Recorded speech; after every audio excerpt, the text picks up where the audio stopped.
off. The device has been rotated. Do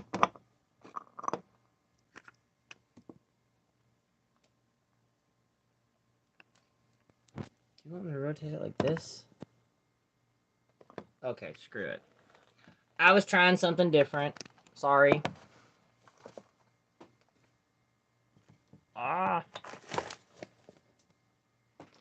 Greetings, Lotus family. And hi, I am Fire Lotus the Witch.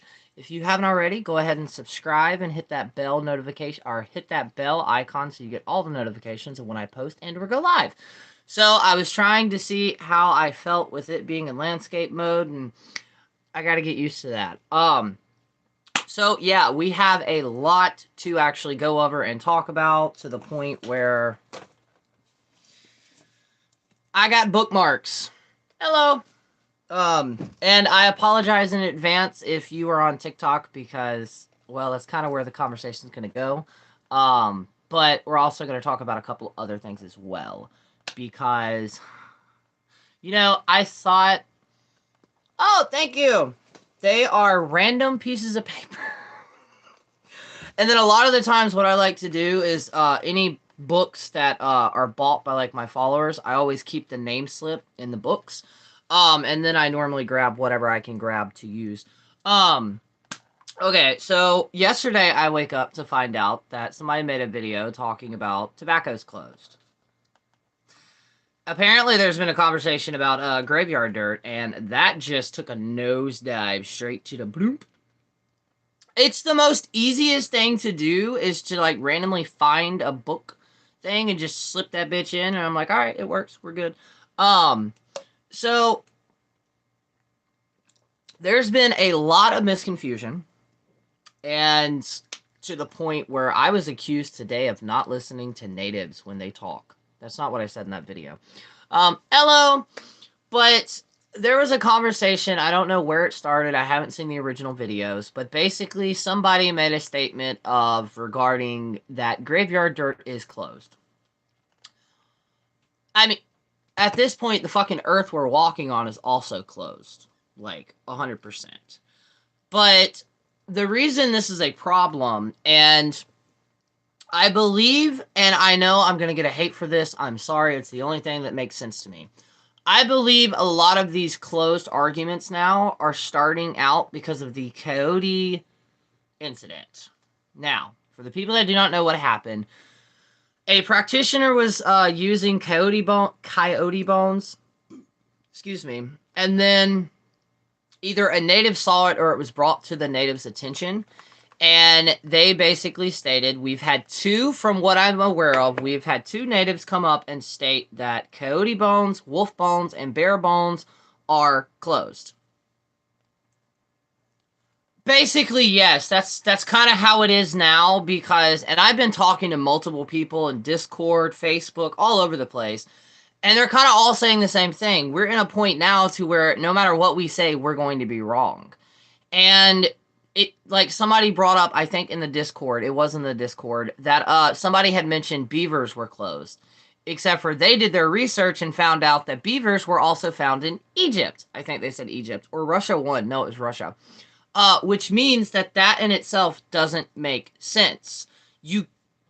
I understand in the simple fact, for one of the main reasons, and a lot of people did not understand what he was trying to say, or what they were trying to say. The native creator basically stated that one of the reasons that you're not supposed to work with a coyote spirit and the bones is because it's a trickster spirit and it can be extremely dangerous.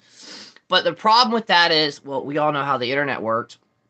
People took that as like, oh, okay, so any animal that is specifically native to America is closed to everybody but natives.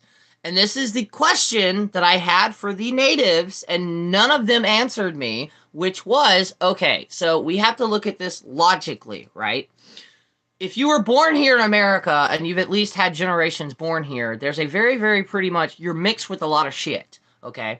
Now, if you were to do a DNA test and do find out that you have a portion of Native American and you work with your ancestors, how do we go about properly learning about that without tiptoeing into the culture appropriating. And the reason this is such a big deal to me is, for one, no, I do not know, DNA-wise, I do not know if I actually do have Native American blood in me. For one, I'm not claiming that I'm a Native. Even if I do have Native blood in me, I'm not going to claim it. Duh. But it is part of my bloodline, which means some of the knowledge that I also have tapped into has came from Natives. I was told that I have Cherokee on both sides of my family. My grandfather, specifically on my mother's side, he was almost 100% to the point, if I ever get a photo, I will post it because he looks straight up Native. And the point of that is not I want to start learning these sacred practices and start doing them myself. No, I want to understand what they believed, what they thought. And yes, I can do research online, but I would rather be able to speak to somebody and actually hear it. And what was that comment? Then they would tell you that tribe doesn't recognize blood quantums. Exactly. And it like, I don't understand where all this came from, because I used to go to Indian powwows when I was younger. And it's so confusing. But graveyard dirt. Okay, for one, dirt cannot be closed. The only way that I could consider dirt closed is if another culture's sacred place, like an Indian burial ground, I understand that aspect. But in graveyard, dirt in general cannot be closed. Red brick dust is not closed. Egyptians use it. Mayans used it throughout history. And that argument started last year because they pointed it to basically, it really is. It really, really is. And it's to the point now where there's more LARPers on that app than there are actual witches. And it's starting to bug. I'm not the only one being bugged today. There are so many people that are like being bugged because not a lot of people would be able to have this conversation because they don't understand the concept of you can still agree to disagree and still actually have a conversation about it. And I'm assuming due to the fact that I guess somebody thought, well, Native Americans use tobacco in their practice, so that's also closed. That's incorrect. I mean, yes, they do use it, but no. The way that I see it, and if I were to post this on TikTok, it wouldn't go anywhere because people hate hearing this, or I would be labeled as a colonizer. If you find something in your practice and you think it's closed and you still want to do it, that's on you, right? 100% that's on you. But the problem with this is, and the reason that I'm not going to be silent about it, is because what they don't understand is as long as TikTok stays around, there will be other generations of witches who will log into the app and start seeing all these videos of this is closed, that's open, this is closed, blah, blah, blah. And I'm like, what do we do now? Because we even have people of those cultures, and I'm not just talking about Native, I'm talking all of them, who have also gave conflicting answers. Some of them had said, yes, it's closed. Some said, no, it's open. It's fucking confusion. In regards to the Native Liturgy tribe, based you as a Native on the material side and can also claim your Native grandmother on either side. See, I just want to, eventually when I do get a DNA test, for one, I want to be able to see where I actually come from. But I want to be able to honor them in a way of, if I am Cherokee, and how they honored them. And what conflicts me the most is the conversation we had about sage. They're saying sage is closed. Obviously, I did not use blue sage or white mountain sage. But they also turn around and sell it because they have to support their reservational lands. I 100% get that. But the problem is none of this shit started until TikTok. And the biggest issue that I have with these people saying they're closed, most of the times the people saying this is a closed practice, they're not even part of that culture. They're not even part of that race. And I'm like, are you doing this to try to fit in with the other people online? Or like what? Because like that video that I made, somebody commented, tell me you didn't listen to Natives without telling me you didn't listen to Natives. And I'm like, obviously you have not seen any of my content because I don't post stuff unless I know enough about it to actually talk about it. And it's just, anyways, okay, so graveyard dirt. Is there a difference in graveyard dirt? Yes. The reason that is, for one, interesting fact, there's a difference between a cemetery and a graveyard. The only difference is one has a church attached to it and the other one doesn't. But there's actually multiple types of graveyard dirt. Okay, so some people even call it death dirt. Um, I use sage, but when spirit or ancestors tell me to hold on, I listen. To hold up, I listen.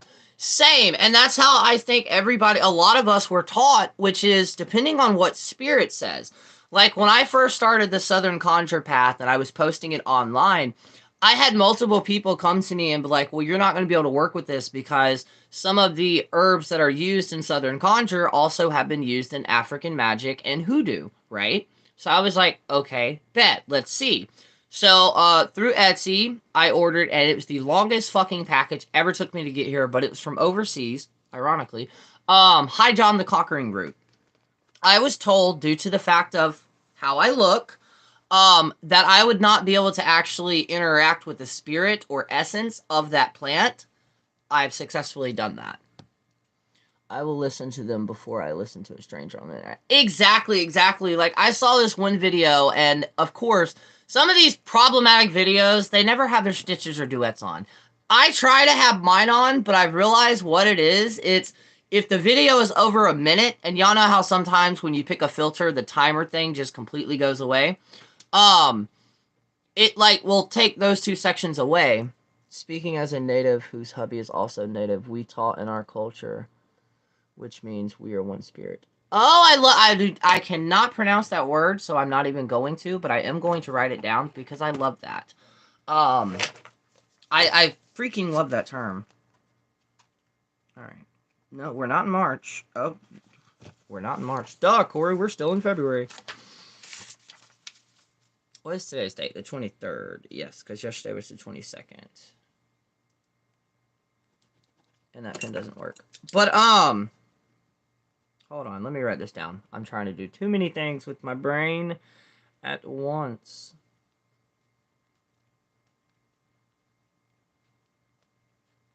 Okay, there we go.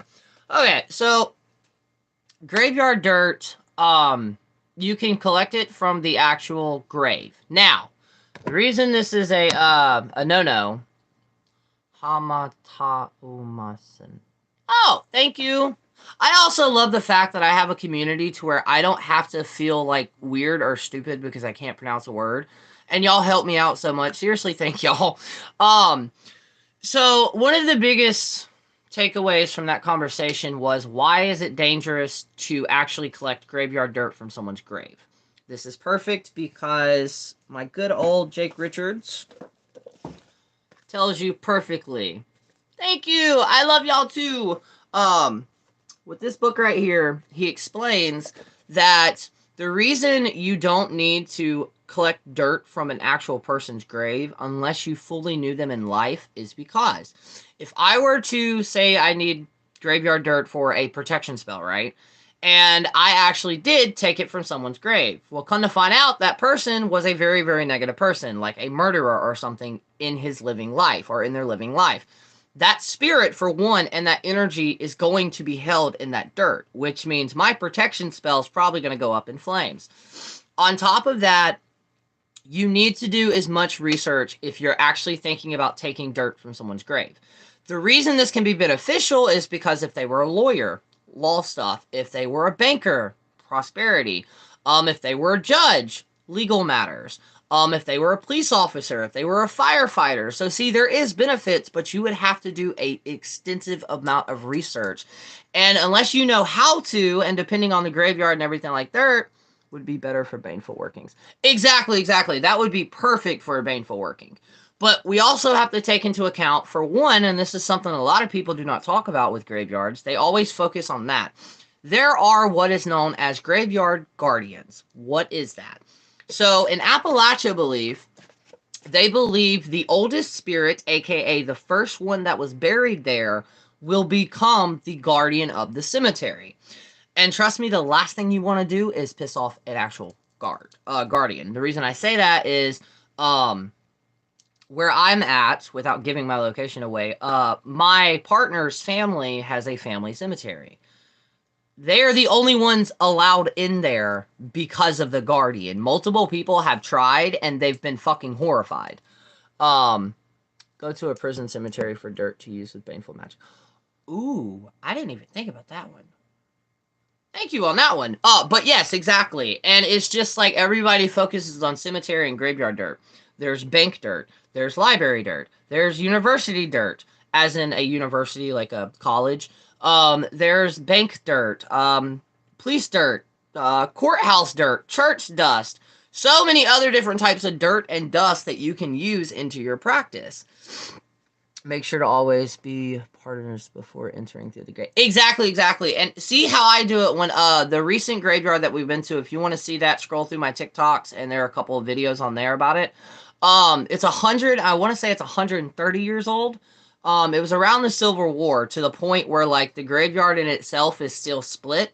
Like well, not to sound racist, the whites are, it's segregated. Even to this day, it's still segregated. But when I go to a graveyard or cemetery, before I even enter that gate, I announce myself. I'm like, hey, I'm a witch, so-and-so. These are the reasons that I'm here. I'm going to be respectful. I'm not going to do anything to make you uncomfortable. And even before I walk in there, if I have a weird feeling in my gut, I'll leave. I will not go in there. Fort Kyle Cemetery in Florida. Ooh, if you got down the road, I can show you where it's at if you need. Ooh, I may hit you up on that. Definitely may hit you up on that. That would be a fun little road trip. And then after that, I will leave an offering as I walk in. The last time I think I left 2 cigarettes and a couple of coins. And then when you actually find the place, because cemetery dirt or graveyard dirt can be picked from like the middle of it as long as there's no graves there. And always try to look for unmarked graves because you don't want to accidentally take home a spirit or a spook without realizing you did it. Oh my God, I hate this fucking Florida weather already. On top of that, leave an offering as soon as you do that. Go about if you want to make the spirits a little bit ease. Go about, kind of pick up the trash. Don't rearrange the flowers, but kind of like put it back on there. Do not step on a grave. Do not spit on a grave. I leave offerings at the entry and the grave. Same, and it can be extremely powerful. When I did my interview with Bloody Mary, she has an actual full-on altar that is just different dirt from around the world. Why is this? Because you can tap into that biolocation-wise. I should have brought it in here. I have a jar that has, I call it the 7 Sister Crossroads, because it's 7 crossroads combined. So the purpose of that is, if I can't safely go out to a crossroad, because I do live out in bumfuck middle of the nowhere, and there's a lot of shit, there's a lot of activity that goes on at nights that I don't want to be caught up in. So what you would do is, now working with the crossroads, slightly different than working with the graveyard or cemetery. The reason I'm saying that is because crossroads throughout history have been known for very, very powerful intersections. I can show you a safe crossroads too. Ooh, thank you. We're definitely gonna have to talk about this. I'll finally be able to get my partner out of the house. But with those, you're gonna definitely want to, for one, you're definitely gonna want to make sure you're sensitive enough with energy to where you can read the room, basically. If you ever want to try to work with the Witch Father after doing research, that would be a great place to go. Same here. I'm literally 30 miles in the woods on the Indian Res. Oh, that is so cool. We're in this weird place because, like, we're in the bumfuck middle of nowhere, but everything's so spaced out, and there's just dirt roads that go upon dirt roads that go to not even a dirt road. But yeah, working with the crossroads can be extremely powerful because you can actually bring that energy back to your safe place and tap into that energy by location. It's like I've said before, if I ever get a chance to go to some of these, like, some of the natural monuments around the world, like the Egyptian pyramid, Stonehenge, Dracula's castle, all these places, I would love to collect dirt. So much state-owned land that is only populated during hunting season. There is a lot of areas like that around here, and I'm not used to that because, like, in Alabama, I don't think and if we do, I did not know that there's just, like, state land that you can just randomly park your car and go hunt. That was new to me. But yeah, if you could ever collect, like, dirt from all over the places, I would love it. One of my friends who's currently in Pennsylvania now sent me some of the dirt that's actually still alive. It's moss. that I've been using to be able to tap into the spirit of Appalachia. Um, technically, no, they're the well, Ozark, Appalachia, mountain range. But graveyard dirt can be used for so many things. You just have to know the etiquettes of them. Um, yes, Hekate. Oh, I love working with her. Now, on top of that, with the other dust and dirts and stuff like that, there are so many things. Okay, so say you're trying to find witchy friends, right? Now you are going to have to ask the shop owner's permission. Say you have a shop near you, or even a crystal store, somewhere where a bunch of witches go, right? Try to collect some of the cobwebs from that location and do a friend spell. These are things that people don't think about and or talk about of how you can incorporate that into your practice. Like the other day, it was so fucking weird. So last Friday I got to go with my partner, and we go to a lot of locations. And one of these locations, I saw a fucking hornet's or a wasp nest about this big, but it was too high, so I couldn't get it. And shortly after that, and before we left there, I'd been needing snake bones, but haven't been able to find a dead snake. My partner found one, so I got some of the vertebrae and some of the ribs. But it was after we left there, we go to another property, and as we get out of the car, there is a perfect size wasp nest just sitting there right below my feet. And the reason I said that is because manifestation. And it's also when spirit wants you to do something and or spirit knows you need something, it will get to you in some way, shape, or form. And it's funny, I should have done a video about it because so many people would have thought, oh my god, you're not supposed to accept the gift from the Fae. And with the Fae, you can work with the Fae. They're not dangerous, they're not deadly or anything like that. They can be, but I mean, that's with any spiritual thing. But I wanted to read a passage out of this book because if somebody really wanted to stir up confusion on that app, say that I think I just realized why they said graveyard dirt is closed. Fae aren't bad, just have to be respectful. Exactly, like very, very respectful. Alright, so this is out of New World Witchery, a trove of North American folk magic by Corey Tommen Hutchison. Okay, in both Southern Conjure and Hoodoo, soil taken from a grave can be powerful, a tradition which deep roots in the magical practices of places like West Africa. Southern Conjure tends to use it in a way of transmitting a certain power or place to invoke ancestral or spiritual forces. Dirt taken from a soldier's grave, for example, might be used to create a protection amulet, which would additionally powerful if the soldier were also a family relation. Hoodoo explains upon those powers and also uses dirt from particular parts of the grave for particular effects. I did not know this. A handful taken from the head area of a judge's grave might be useful in legal case work. For instance, Hoodoo also makes graveyard dirt a key component of the infamous gopher dust. There we go. Gopher dust. Gopher dust cursing formula, which mangles the cemetery soil with things like black mustard seed and or unsavory ingredients to affect physically and spiritually painful results on a target. Gopher dust is usually deployed in a way that requires a victim to walk over it, absorbing its power through the legs, which is then turned frequently the first place and suffering manifest. Also, what derived from that is also what we now know as, and sorry, Witchfoot, it's not closed, hot foot powder. Now, the way that they're doing it online, is it true? I don't know. I was taught a certain way to use hot foot powder, but it's basically gopher powder. Except for less ingredients. And the recipe that I did before I state this, please use it at your own accord, and if somebody else walks over this, they also may be walking out of your life too.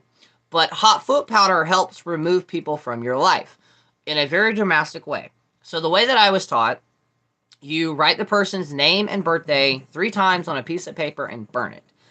Then you take that ash mixture and you add it with pepper flakes, red pepper flakes, black mustard seed, and black pepper. And then you shake that up and pour it, and or if you don't want them to necessarily have to walk over it, collect some of the dirt from their footprint and add to it. And then in a symbolic way, throw it out or put it on the ground, and hopefully they will walk over it and they'll walk on out of your lives.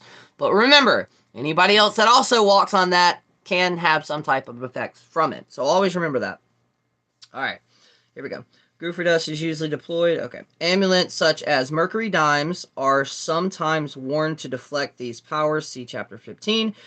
Gathering graveyard dirt requires payment in most traditions. A magical worker will collect a handful or so of dirt from the grave and then offer the spirit of that grave something in return, such as coins, liquor, tobacco, or even things like toys and flowers. Some workers are elaborate in their gathering ritual, plunging their hands up to the elbows or shoulders in the dirt once of a recently dug grave. There were some who speculated that the cursing powers of the dirt came from the disease in the soils of certain burial plots, especially if those plots belong to someone with, say, tremendously or yellow fever. Other workers buy coins in a 5 spot with 1 coin at each corner of the grave and a final one in the middle above the heart of the intrigued.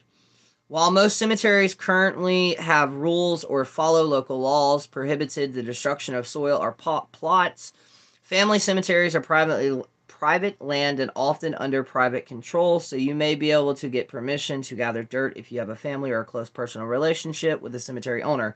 Similarly, if you volunteer with the cemetery as part of the cleanup crew, you may be able to also gather dirt from around the graves when doing things like planting flowers without directly violating any of the laws and codes. I did not even know that it was illegal to disturb dirt. So that's interesting for me. I did not know that. I also just learned like 3 things just by reading that passage. But yeah, graveyard dirt can be extremely, extremely powerful. Now, bones. If you can, stay away from coyote bones. Now, let's talk about bones. And it's so funny, too, because do y'all know what Appalachians did at one point in time to get divination bones? We don't do this anymore. At least I hope we don't. You had to kill a black cat. And then you had to wash the bones in the river, and the ones that floated were the ones you kept. And the ones that sunk were the ones you did not keep. But bones, just like fossils, can be extremely potent and powerful. Fossils specifically, you can use certain fossils to help. Now, before I say this, do not think that you're going to hold a fossil and then just be cured. It takes time, but they can be great for working with your ancestral curses, trying to communicate with like your deep ancestors. Also, if you can find it, because I still have not actually gathered the name of this crystal, but I was told it is a Smoky quartz celestial crystal, aka also known as alligator quartz. And that should bring one of them up. Just look for the word. It's not celestial, it's like celestial. But it's a very, very powerful crystal. The reason that is because it actually continues to grow. It's scientifically, it's very cool. But I had just started doing my ancestor work, as in I just realized that was even a thing. And I had went to a flea market. What flea market was that? It wasn't that far from me, but there was a little shop in there to where I had $20 on me. That was my shopping limit. And I found this crystal. And then I'd had it for about 2 weeks, and then I learned while I was actually at Blue Crystal in Gainesville, that it was actually perfect for working with ancestors and help removing those ancestral curses. Now, there have been talks. Hello. There have been talks, and I don't know if this is true, so technically I'm categorizing fitness with magical theory. There have been talks that there are some ways and techniques to pass your generational curse on to somebody else. How that works, I don't know. I'm extremely intrigued by that idea. Not that I would do it. Because we kind of have to like think, when you hear ancestral curse, what do you think of? With me, in a more modern sense, abuse, alcoholism, mental problems, addictions, those are things that can be passed down through the blood. If you have, like, for an example, my family, there's something on my father's side because it's extremely rare for my last name for the men to actually have daughters.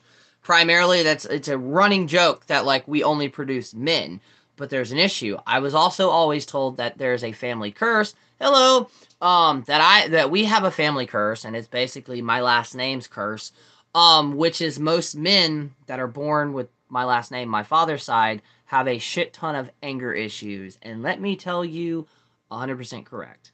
100% correct on that.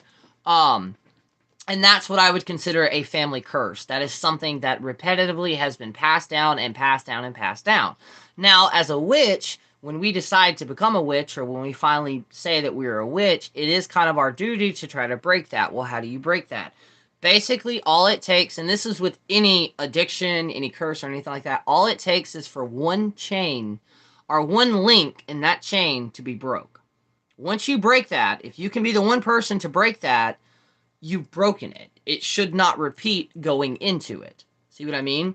And a lot of people's like, okay, well, how do I do it? And I'm sorry if you sell these services. I am so sorry. No disrespect, but you can't. Do not go to another witch and, like, I've seen multiple spells where they're like, I'm helping this client remove their ancestral trauma. No, you're not. You can't do that. You may assist in helping them come up with ideas of how to possibly fix it, but that doesn't even make sense. That's like me being diagnosed with cancer and then meeting a witch who supposedly can take it out of me. No, you can't. It doesn't work that way. Generational curses, whether it was specifically actually a curse or whether it is just a repeating pattern, you cannot get somebody else to take that away. I've also seen somebody do the whole Reiki shit where they're like removing ancestral trauma, and I'm like, no, you can't. I believe in Reiki, but I've also talked to Reiki practitioners, and they're like, no, it doesn't work that way, especially over the phone. It doesn't work that way. And secondly, no offense, if you want somebody to take away your ancestral trauma, you shouldn't be a witch. Or at least you should not be working with your ancestors due to the fact that that's part of being a witch. Being a witch is not easy. And if anybody told you that, they were lying to you. Being a witch is like being an adult. Some days you know what you're doing, and other days you're, kind of just fumbling through, hoping and praying nothing explodes in your face. We learn every day. There's no amount of experts unless you're immortal. And or you have possessed the power to just, hold your hands over a book and just absorb that knowledge. By the way, if I had a superpower, that would be what it was. Totally. That and, no, not flying. I'm afraid of heights. No. Transporting. There we go. Those two, my favorite powers. That's what I would be. That was also random. Fire Lotus, what good books do you recommend on energy? Hands down, either The Temple of Witchcraft by Christopher Penczak, or I'm not going to be able to say the next author's name because I'll butcher it because it's French, but I can tell you both books of them, which is the Psychic Vampire Codex or the Energy Codex. If you were to type in the Vampire Codex, it'll pop right up.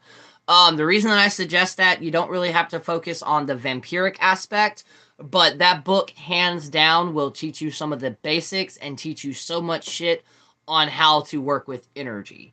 That's actually how I learned a lot of my things, because at one point in time, I thought I was an energy vamp. I don't necessarily think I am now, but I've also already... I had an entire rant on that. Psychic vampires are not what a lot of love and light people say. They're not parasites that just go around sucking the lives out of people. No. A psychic vampire was somebody, in a way, look at it as somebody that was born with an autoimmune disorder. What I mean by that, their bodies were born to where they cannot produce the amount of energy that a normal person does. So what are we really good at as humans? Evolution. We figured it out. So that's basically what it is. A psychic vampire can feed on not just human energy, it can feed on all different types of energy, emotional energy, sexual energy, cats, dogs, animals, trees, items, objects, all of it. I need to make a vid about it. Yes, please do, and please tag me in the comments when you do, please. And I'm supposed to, once I get over my anxiety, I'm supposed to, my friend Kat, me and her are supposed to do a live on TikTok kind of going over it. I'm just very nervous because I am not an expert when it comes to the vampire community.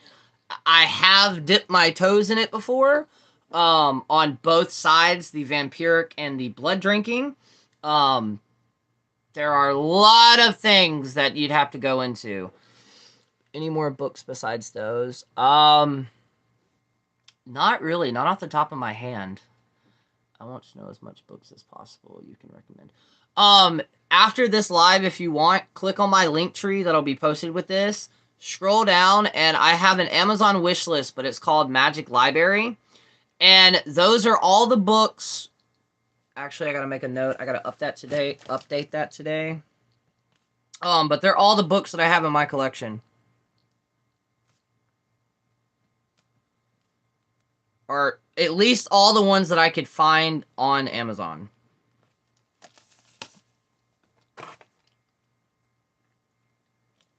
But, yeah, no, psychic vampires are not parasites.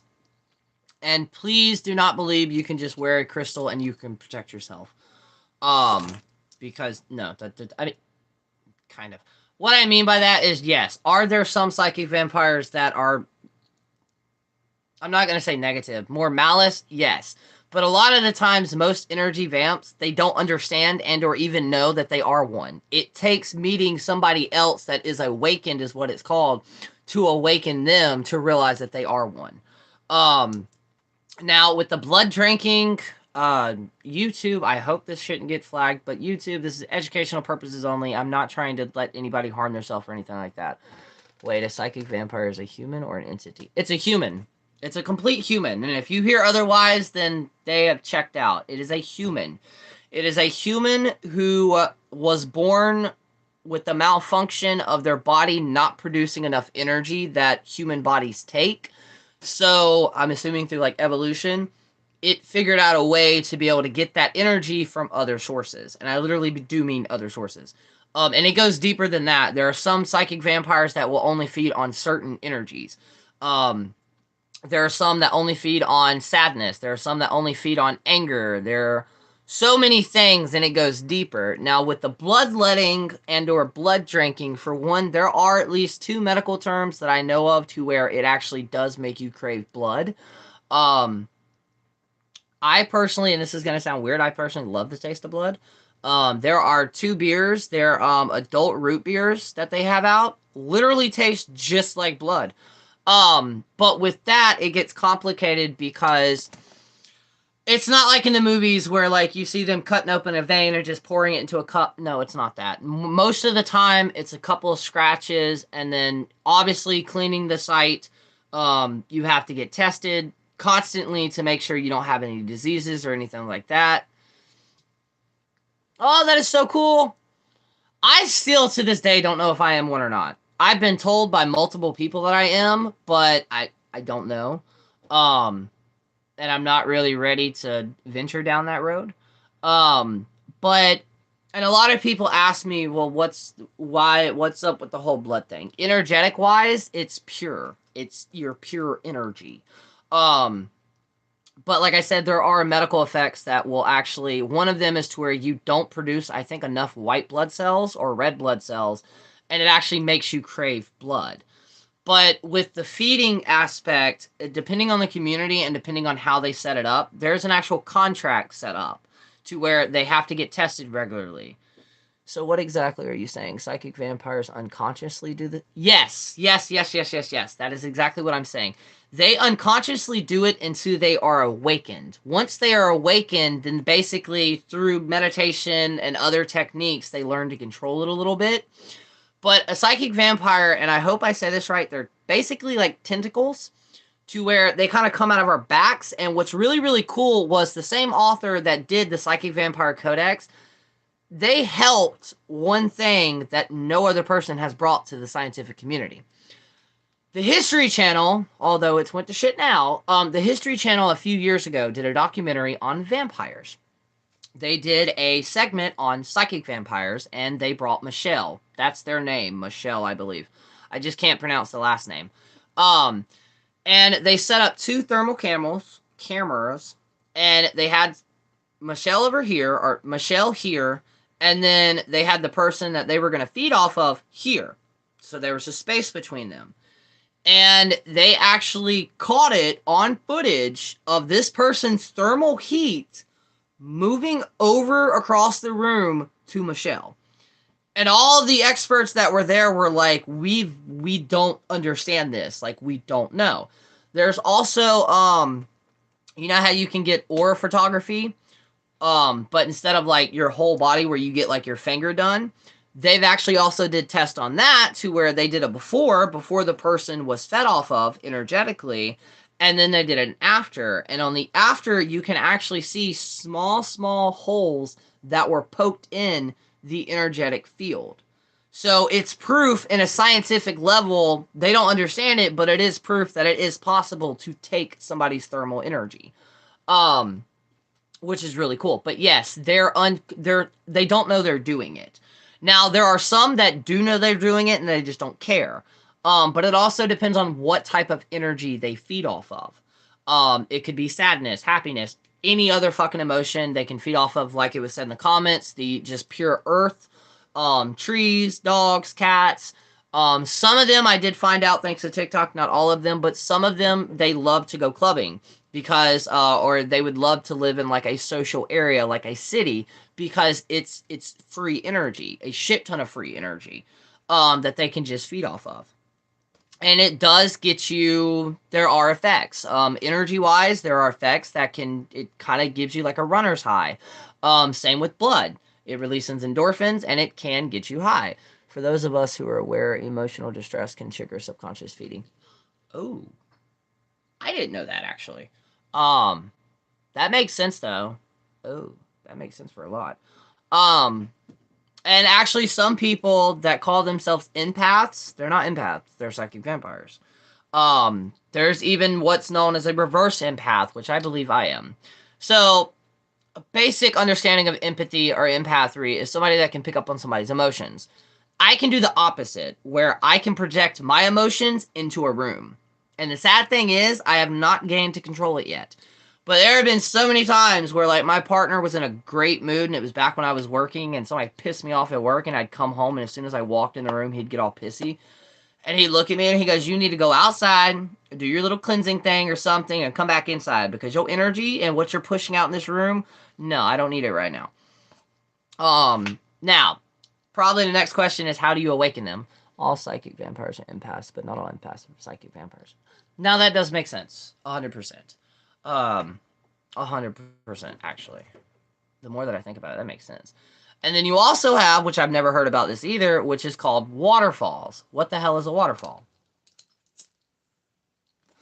A waterfall is a person that is basically the opposite of a psychic vampire. So a psychic vampire was born to where they don't produce enough energy.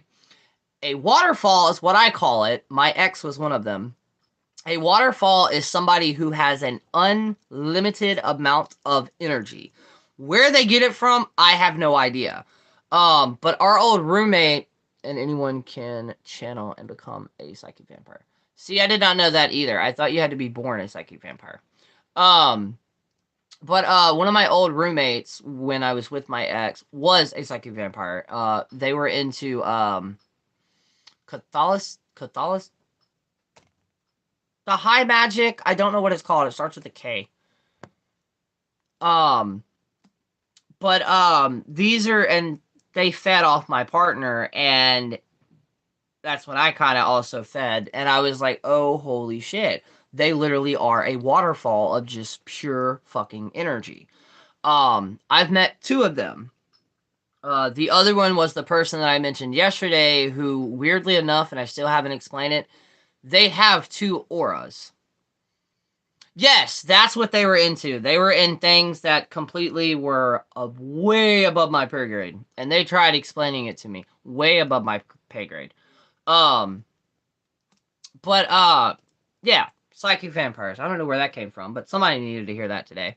And it's just, there's so much fucking confusion right now that's going on, and it's driving me crazy. And there's also something in my living room that's moving shit around that's also driving me crazy.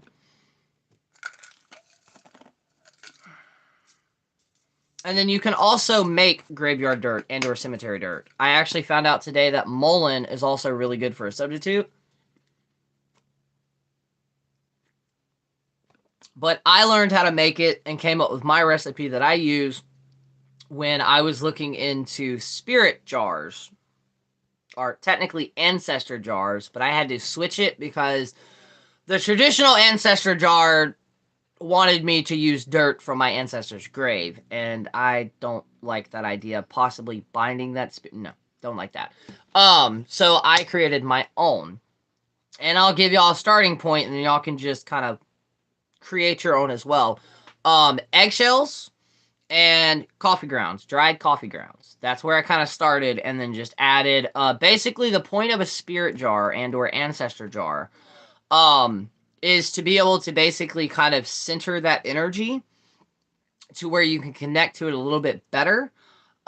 So some of the herbs and stuff that you're going to use, it'll stand for protection, spirit communication, psychic abilities, things along those lines, and then just keep it on your altar. Or you can actually, I had one creator who actually did build like this house for their ancestor, which I fucking find amazing. And I'm going to be researching very soon because I am completely obsessed. I don't know why. Probably a past life thing with a lot of the Japanese cultures of how they like have their spirit houses, which other cultures also have spirit houses. But like no matter what it is, I'm always drawn to their cultures and their beliefs. Now with past life readings, or I'm not going to say past life readings, but with past lives, those are indications. If you are constantly drawn to a location, another part of the world, if you're constantly drawn to a culture, or the aesthetic of it, it makes you feel home. More than likely, that could be a shred of information about who you were and or what you were in a past life. Another one with me is Celtic.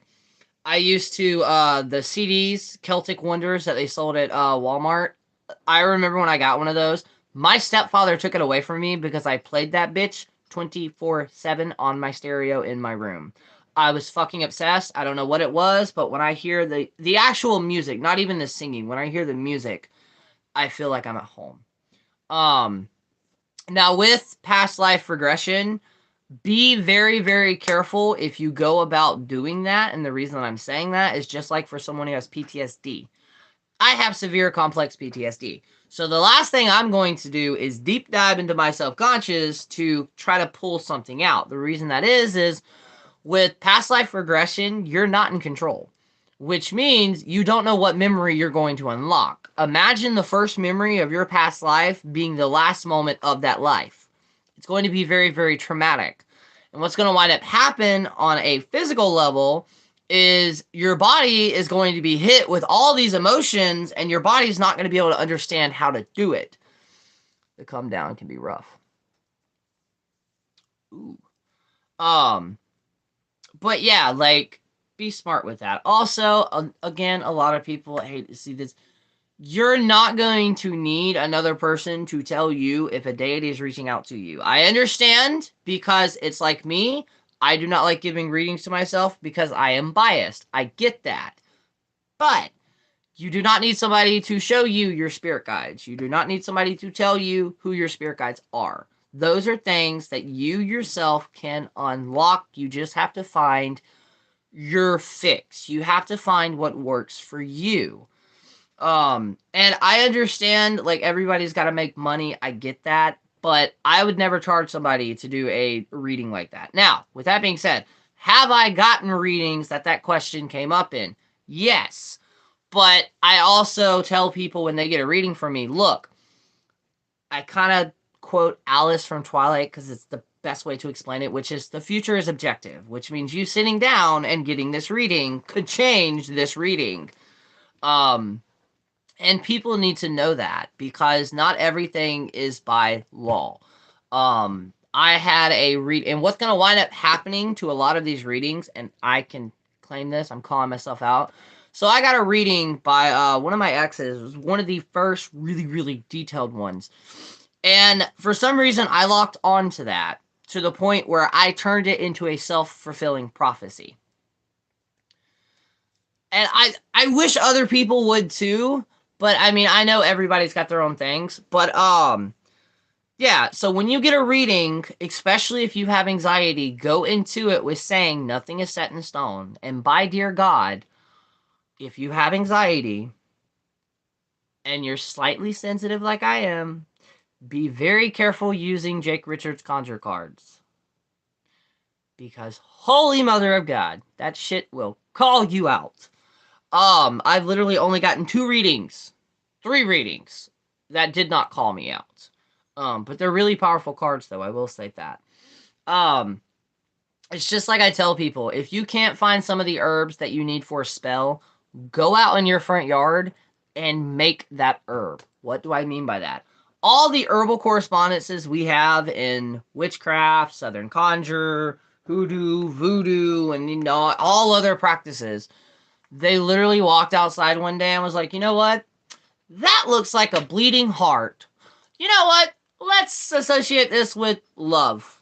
That's literally how they happened, okay? And or they actually looked like it. Exactly. Everything can be used. That reminds me. Can I do that now? Ooh, do I have enough? No, I don't. Hold on. I gotta make a video.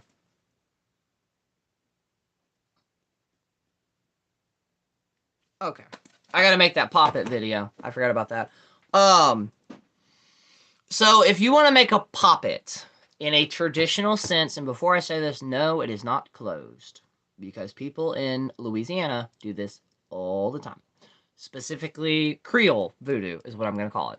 And yes, people, if y'all did not know that, there's a difference from traditional voodoo and Creole Voodoo is what they call it.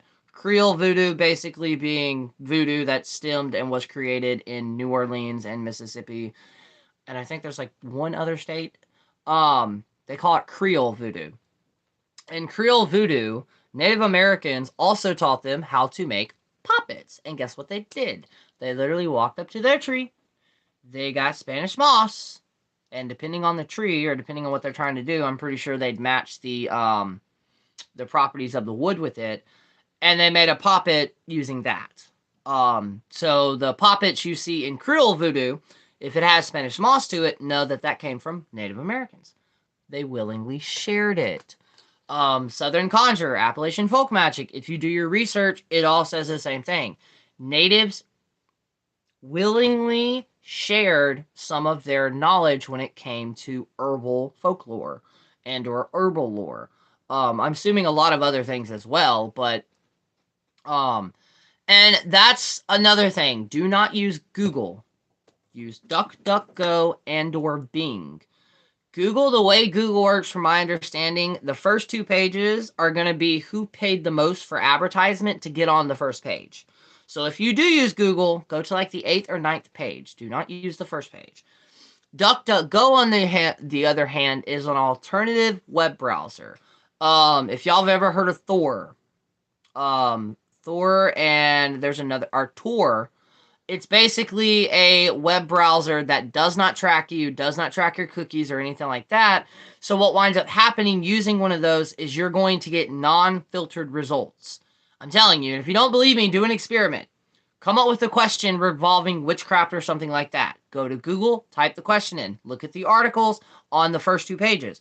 Go to DuckDuckGo and do the exact same thing and then compare them. You're going to like DuckDuckGo better.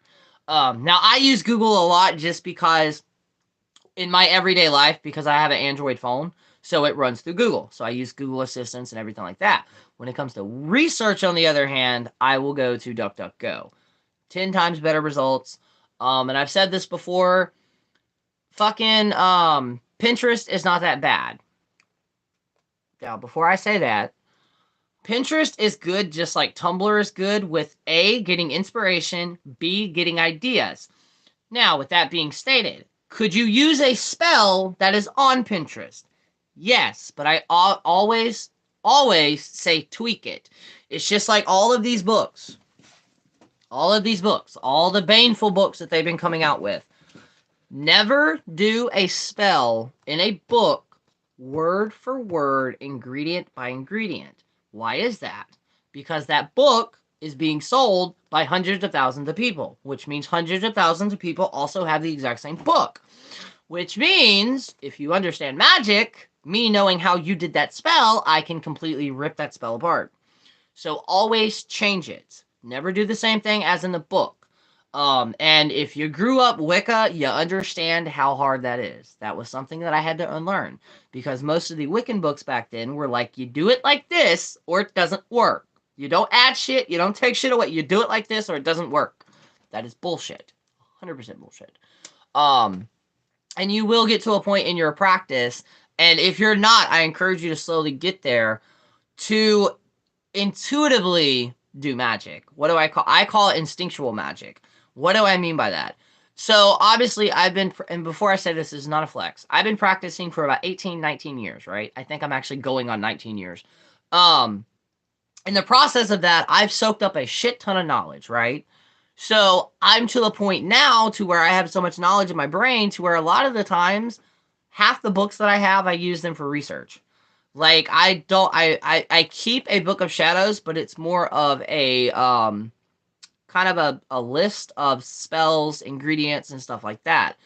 But other than that, like I've said before, I go into that magic mood. It's like cooking. Keep adding stuff to the recipe till your ancestors tell you to stop. Yes, exactly. Like, add stuff. Take stuff away. Change it up a little bit. Add your own flair to it. But instinctual magic, and I will never forget this message. I had someone message me on my Facebook page saying that they'd done it for the first time. Basically, what you're going to do is, say you have an idea for a spell, or you need to do a spell. Instead of picking up a book, instead of checking your book of shadows, instead of checking your notes on your phone, just go into your craft room where all your stuff's at, close your eyes, and just go. Just grab the things you need, put it together, don't think, okay?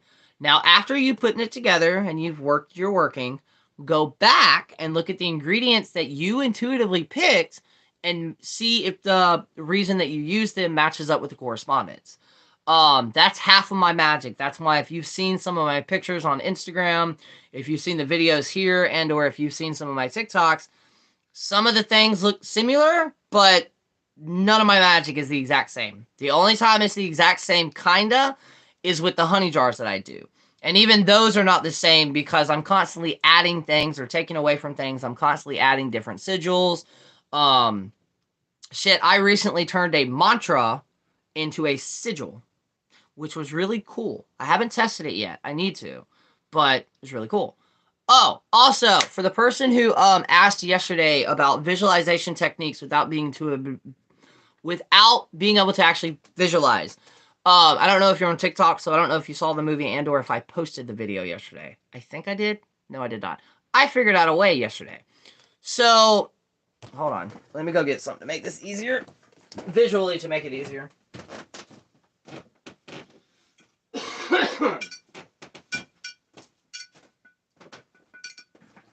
Yes, the Pendulum Jar. We have it again. Okay, let me see if I can get this. I can.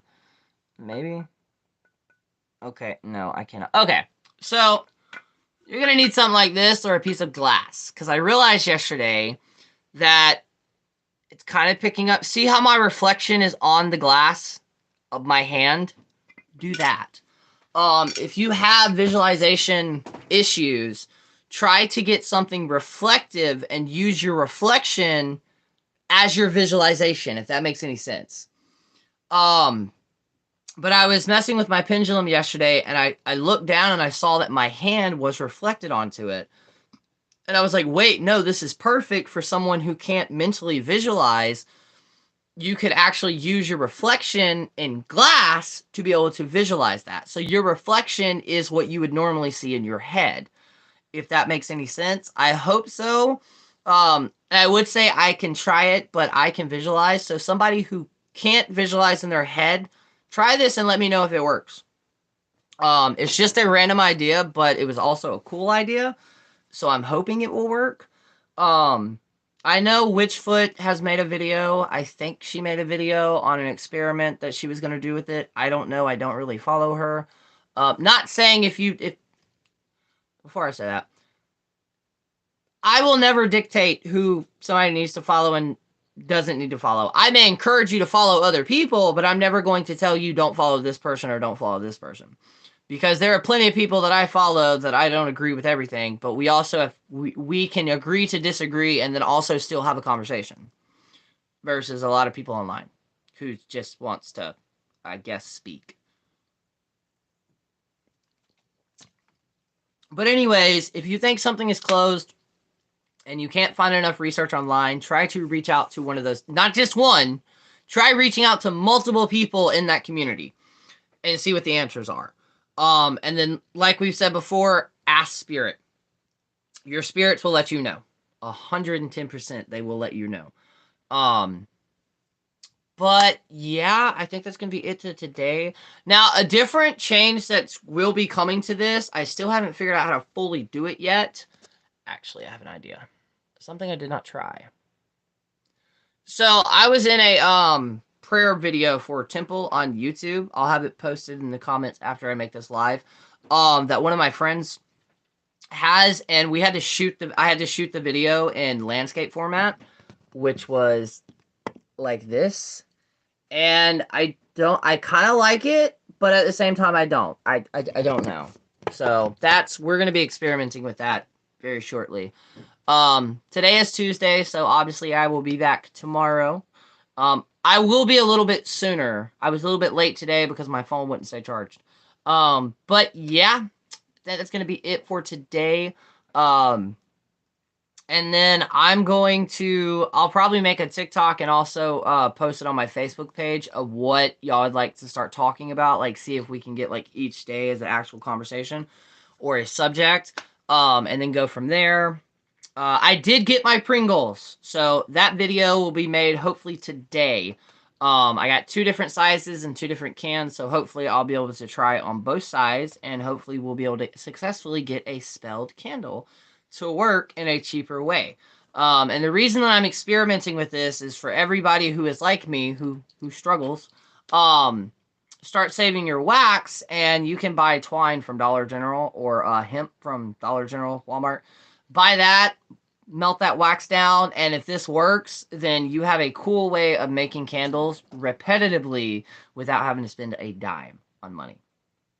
But yeah, I think that's going to be it. So until then, thank y'all so much for everybody who has liked, commented, shared. Thank y'all seriously so much. And until then, I will talk to y'all later. Peace.